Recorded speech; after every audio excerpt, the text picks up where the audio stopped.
अस्सलाम वालेकुम गाइस, मेरा नाम है रहमान अनवर और मेरा नाम है मोहम्मद सुहेल। और आज हम जिस वीडियो पे रिएक्ट करने जा रहे हैं, इस वीडियो का टाइटल है मेजर गौरव आर्या ने पाक आर्मी का तोड़ा Pak media on India latest. Major Gaurav ने पाकिस्तान के बारे में एक्सप्लेन किया है। अच्छा। और वो देखे नहीं कितने साफी बैठे हैं, वो जर्नल भी है इंडिया का। हाँ, तो चलो गाइस वीडियो शुरू करते हैं। गोस्वामी भी है। हाँ बिल्कुल ऐसे ही है, ये बहुत इंटरेस्टिंग वीडियो अपलोड करते हैं। तो चलो गाइस वीडियो शुरू करते हैं। अगर पसंद आए तो लाइक सब्सक्राइब जरूर कीजिएगा। इन पाकिस्तानियों की कैसे हजामत करे बताइए। पाकिस्तान के बड़े बड़े जो सहाफी हैं, जो जर्नलिस्ट हैं, उन्होंने यूट्यूब के वीडियोस में यह बोला है कि पाकिस्तान का हरा पासपोर्ट लेके जब हम जाते हैं, इंटरनेशनल फ्लाइट पकड़ते हैं, तो हमें ऐसा महसूस होता है कि जैसे हम क्रिमिनल हैं। ऑन रिकॉर्ड बोला है बड़े बड़े सहाफियों ने, बड़े बड़े जर्नलिस्ट ने, कि हम झूठ बोलते हैं कि हम इंडियंस हैं, हम झूठ बोलते हैं कि हम हिंदुस्तानी हैं, क्योंकि अगर हमारे मुंह से यह निकल गया हम पाकिस्तानी हैं तो दुनिया हमें हकारत की नजरों से देखेगी। पहली चीज। दूसरी चीज, पाकिस्तान का पाप का घड़ा भर चुका है अर्नब। इन्होंने जितना करना था कर लिया। They are collapsing, they are imploding. Pakistan कभी एक्सप्लोड नहीं करेगा अर्नब, पाकिस्तान इम्प्लोड करेगा, क्योंकि इनकी हरकतें ऐसी हैं। आपने बोला कि खुद के लिए दाने नहीं है, लेकिन फिर भी दाने डालते हैं ये आतंकवादियों को, दहशतगर्दों को।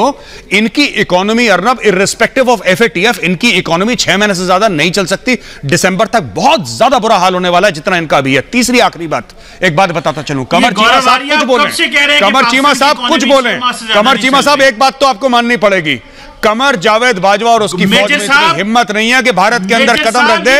मेरे भाई, मेरे बचपन के साथी कमर चीमा, आपके आर्मी के चीफ में इतनी हिम्मत नहीं है एक्सटेंशन लेने के बाद कि इंडिया के अंदर कदम रख दे। इसीलिए मैं कहता हूं, और मैं आपकी तारीफ करूंगा यहां पे, मैं आपकी तारीफ करूंगा कि अगर ऊपर वाला किसी को कमर बनाए तो वो कमर चीमा बनाए, कमर जावेद बाजवा ना बनाए, क्योंकि कम से कम कमर चीमा अपना मुंह तो खोलता है, कमर जावेद बाजवा दुम दबा के कहीं बैठा है रावलपिंडी के अंदर, दुनिया में पैम्पर्स बना रहा है बच्चों के, पास्ता बना रहा है।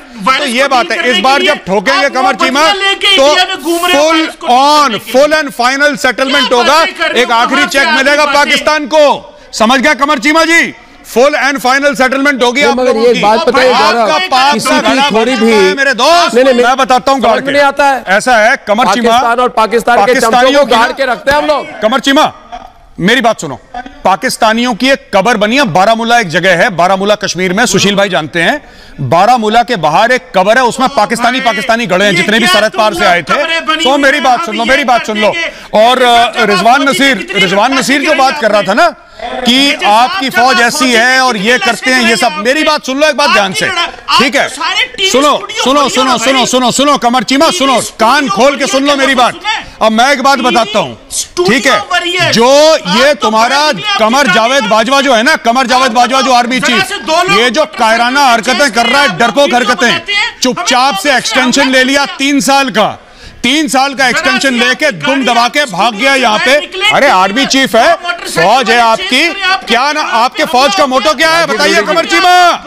कमर चीमा अपने फौज का मोटो बताइए। ईमान, तकवा, जिहाद फी सबीलिल्लाह। क्यों नहीं करते जिहाद हिंदुस्तान के खिलाफ? कमर चीमा मेरे बचपन के साथी, क्यों नहीं करते? क्यों हाफिज सईद के टट्टुओं को भेजते हो हिंदुस्तान? हिम्मत नहीं है क्या? हमारे फौजी खुद लड़ते हैं, हमारे फौजी छाती पे खुद गोली खाते हैं, हमारे फौजी देश को कुर्बान होते हैं। तुम्हारे फौजी खाद बनाते हैं भैंस के गोबर से। फौजी फाउंडेशन की वेबसाइट देखो अर्नब, ये खाद बनाते हैं। उठते, अरे रुकिए ना आप लोग, सुनिए मेरी बात सुनिए। हम लोग हर दिन सुबह उठेंगे और उठते ही पहला काम क्या करेंगे? उठते ही पहला काम करेंगे कि पाकिस्तान को मारना शुरू करेंगे। हर दिन पकड़ के गर्दन से थप्पड़ मारेंगे आपको। अर्नब, ये आपकी ख्वाहिश जब तक आपके पाकिस्तान का निशान न मिले। आपने ये कोशिश पहले भी करके देखी। ख्वाहिश नहीं है भाई, कोशिश करके ख्वाहिश 1971 में क्या क्या ख्वाहिश थी? आप अपनी हमारी ख्वाहिश थी, इतना हमारी ख्वाहिश थी। अरे किया जो बोलते हैं किया हमने। ये ख्वाहिश आपकी कभी नहीं पूरी। अर्नब एक बात इनसे पूछ लो। अरे इजहार तो मैं ब्लेटेंटली करता हूँ, आप क्या कर लोगे? लेकिन क्या उखाड़ लोगे तुम? मैं इनको बताता हूं, एक तो ये कहते हैं कि ख्वाहिश रह जाएगी हिंदुस्तान की, हिंदुस्तान कभी नहीं कर पाएगा। फिर ये कहते हैं कि रोज लाइन ऑफ कंट्रोल पे इंडिया वहां पे जाहिरियत का मुजाहरा दे रहा है और पता नहीं कौन सी उर्दू की शेरो शायरी करते हैं। आप पहले सोच लीजिए कि आप लाइन ऑफ कंट्रोल पे पिट रहे हैं कि नहीं पिट रहे। जो अर्नब ने बोला ना कि रोज उठा के 4 थप्पड़ मारेंगे, वो तो पढ़ ही रहे हैं। इसलिए अगर आप पाकिस्तानी टेलीविजन देखिए, रोज पाकिस्तानी टेलीविजन का एक रोना है कि Indian army line of control पर सवेरे से रात तक हमें ठोक रही है। कौन सा चैनल बता दो, कौन से चैनल पे रोज खबर आती है पाकिस्तान में कि जारियत का मुजाहरा करा इंडियन आर्मी ने, फायरिंग सुनिए और आप बड़े और सुनिए राजा कैसर से और एक बात कहूंगा, राजा कैसर आपसे एक और बात कहूंगा। एक मिनट मीडिया की बात करते हैं ना, एक मिनट राजा कैसर, एक मिनट मेरी बात सुनिए राजा कैसर, सुनिए। मीडिया की बात करते हो ना, आपके देश के मीर शकील कहां है भैया? 2 बातें क्या कह दी, इमरान ने जेल में डाल दिया। आप मुझे देखिए, मीर शकीलुर रहमान जहां भी हैं, पाकिस्तान की मीडिया को खोल दो, पोल खोल दो, अरे पोल खोल दो, बोलो इमरान के खिलाफ, बोलो टीवी पर हो। राजा कैसर बोलो, इमरान मीर शकील को बाहर करो जेल से, बोलो हिम्मत है तो बोलो, अरे बोलो रिजवान कसीर कमर चीमा, बोलो कि जंग के पूरे ग्रुप को बाहर कर दिया। अरे रुको, ब्लैकमेल कर तो मीडिया हमें समझाओगे? इनसे पूछो, ये बैठे हैं जो सामने, इनसे पूछो हामिद मीर को गोली किसने मारी थी? हामिद मीर की छाती पर 2 गोलियां किसने मारी थी? पूछिए इनसे। भाई साहब, हामिद मीर को गोली किसने मारी थी? हामिद मीर वही है जो कैमरा लेकर गया था और उसने बोला था कि ये अजमल कसाब का घर है। हामिद मीर ने अजमल कसाब का घर जियो टीवी पर दिखाया था। उसके बाद उसने पाकिस्तानी आर्मी को और एस्टेब्लिशमेंट को एक्सपोज करा। हामिद मीर की छाती पर 2 गोलियों का निशान उसके ट्विटर के बायो पे लिखा है। आप अगर हामिद मीर का ट्विटर का बायो देखें, उस पर लिखा है carrying 2 bullet wounds for my truthfulness in journalism. इन्होंने अपने जर्नलिस्ट को गोली मार दी। अर्नब, ये इनकी जर्नलिज्म है। ये कह रहे हैं कि ये आप क्या शोर शराबा करते हैं, आपकी जर्नलिज्म का स्टाइल है। हमारा जर्नलिज्म का स्टाइल जैसा भी है भैया, तुम्हारे जैसा नहीं है कि जर्नलिस्ट को गोली मार दो। मेरे पत्रकारिता पर सवाल उठाते हो। एक बलोच था जिनको एक मिनट तीनों पाकिस्तानियों को हैंडल करता हूं मैं। सुनिए गौरव, एक मिनट में तीनों पाकिस्तानियों को हैंडल करता हूं, कमर, रिजवान और राजा जी।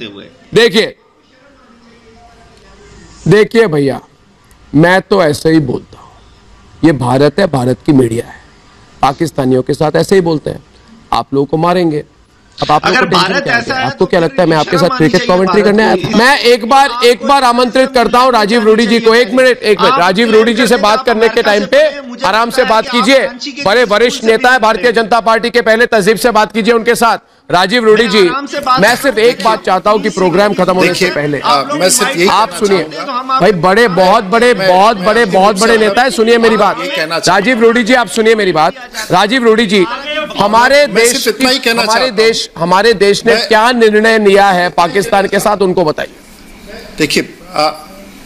देखिए मैं सिर्फ इतना ही कहना चाहता हूं कि 1965 हमने देखा, 1971 हमने देखा, और आज भी पाकिस्तान को ये हमेशा याद रहेगा कि इस प्रकार से बांग्लादेश इनसे टूट के अलग हुआ। और 1999 में कारगिल का भी युद्ध हमने देखा, जिसमें हम लोगों ने 2 टूक जवाब अपनी शहीदी के साथ साथ पाकिस्तान को दिया। पाकिस्तान इस गलतफहमी में है कि भारत को नुकसान पहुंचा सकता है। हमारे शहीदों के ऊपर अगर इनको लगता है कि इनकी कामयाबी है, तो ये गलतफहमी में है। भारत दुनिया का सबसे ताकतवर विश्व में देश है, और ये गलतफहमी मैं आप लोगों को माध्यम से समाप्त करना चाहता हूँ कि पाकिस्तान की फौज जो ये निरंतर, जब बर्फ पिघलता है तो आतंकी हमारे अपने क्रॉस बॉर्डर फायरिंग करके जो आतंकी भेजने का प्रयास करते हैं और ये घटनाओं को अंजाम देते हैं। देश के प्रधानमंत्री ने इसी प्रकार के पुलवामा के बाद जो जवाब बालाकोट में दिया था, भारत की सरकार तैयार है, और हमारी धैर्य ही है कि अभी तक हम पाकिस्तान को उसके नक्शे पर बनाए रखे हैं, विश्व के नक्शे पर। ये भारत का धैर्य है। वो सीमा कब टूटेगा, कैसे टूटेगा, इसकी जानकारी तो मैं नहीं दे सकता हूं, लेकिन एक वक्त जरूर आएगा कि पाकिस्तान दुनिया के नक्शे से समाप्त हो जाएगा, क्योंकि पाकिस्तान वही है जहां उसामा बिन लादेन इनके मिलिट्री कैंप में छिपा था। इससे बड़ा प्रमाण कि दुनिया का आतंकी अगर सबसे बड़ा उसामा बिन लादेन को ये छिपा के रख सकते हैं, तो हमें भारत को ये प्रमाण नहीं चाहिए कि पूरी दुनिया जानती है कि पाकिस्तान एक आतंकी देश है, और पाकिस्तान का आतंकवाद भारत में निरंतर भारत के खिलाफ उपयोग होता है।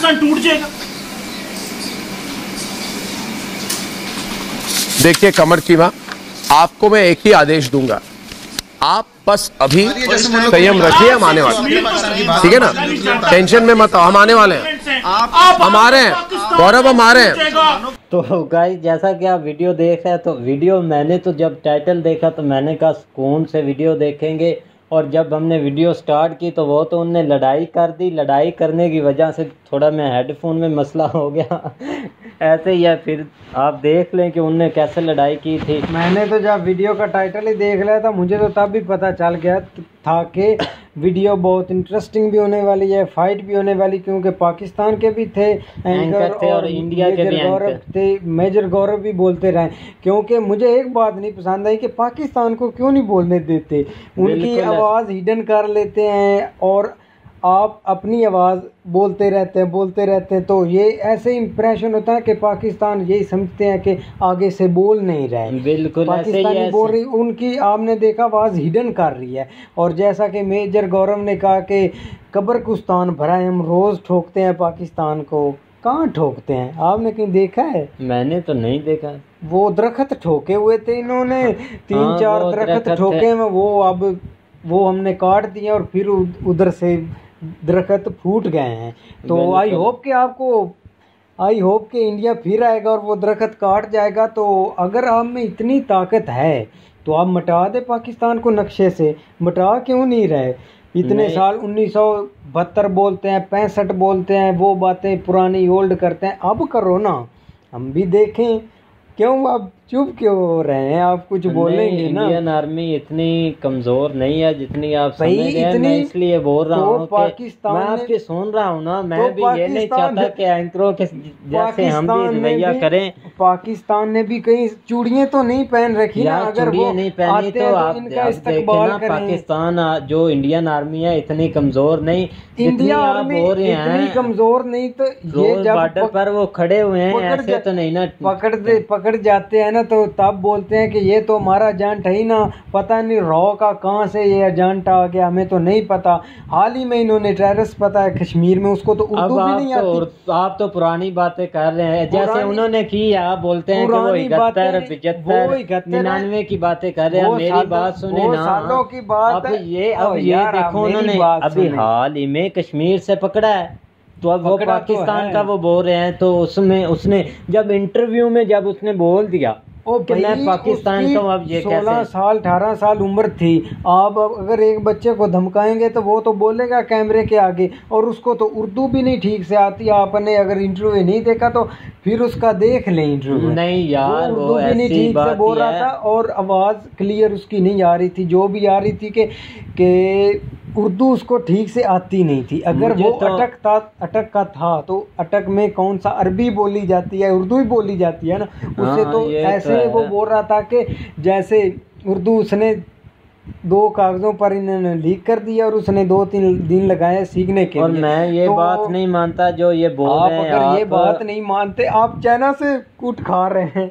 दूसरी तो भाई नहीं, उन्होंने अब आप बोल रहे हैं, आपका मतलब यही है कि लद्दाख में जो लड़ाई हुई है वहाँ चाइना वालों ने इंडिया के आर्मी के साथ मारा है, ये बिल्कुल गलत है। अब आप हाल ही में देख लें कि जो हुआ है लद्दाख में, अभी दोबारा लड़ाई हुई है, उन्होंने एक छोटे सा ब्रिज, इतना सा ब्रिज था, उसको गिराकर उन्होंने बोल दिया लो जी हमने वो इंडिया का कर दिया, हमने ये इंडिया का कर दिया। अब आप देखें ना कि इंडिया ने, जब इंडिया आया तो उस वक्त कहाँ भाग गए थे, वहीं रहते, उनका पता चलता, तब पता चलना था, तब वो ये मसला हुआ था लद्दाख में। मैंने देखने पर कि जो इंडिया की आर्मी थे, सोल्जर थे, वो बहुत कम थे, जिसकी वजह से वो आए, उनके साथ लड़ाई की। अब ये तो नहीं कि मैं एक हूँ आप 10 आ जाए, मैं एक आपके साथ कैसे लड़ूंगा? ओ भाई मेरे, आप ये तो बात कर रहे हैं, अगर चाइना के साथ ये नहीं लड़ रहे, आर्मी के अभी 2-3 अफसर ही उधर पोस्ट हुए थे चाइना में, तो इन्होंने, इनकी चीखें निकल गई थी। 3 ऑफिसर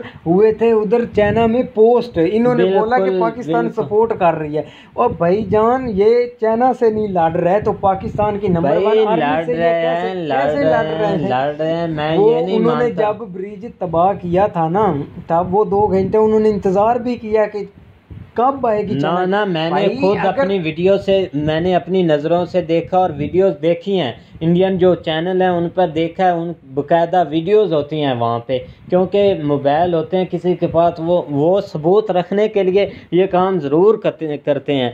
तो इसी वजह से ना जब मैंने वीडियो देखी तो वो भाग गया, और जब इंडियन आर्मी आई तो ये हाल ही में मुझे तो यही लगता है तो कि ये रखते हैं भाई, जैसा कि गोस्वामी ने बोला है कि हम सुबह सवेरे उठते हैं और पाकिस्तान आर्मी को ठोकते हैं, वो भी मूवी में नहीं, वो मूवी में ये रियलिटी में नहीं ठोकते। रियलिटी में अभिनंदन नहीं ठोका था, उससे पूछ ले।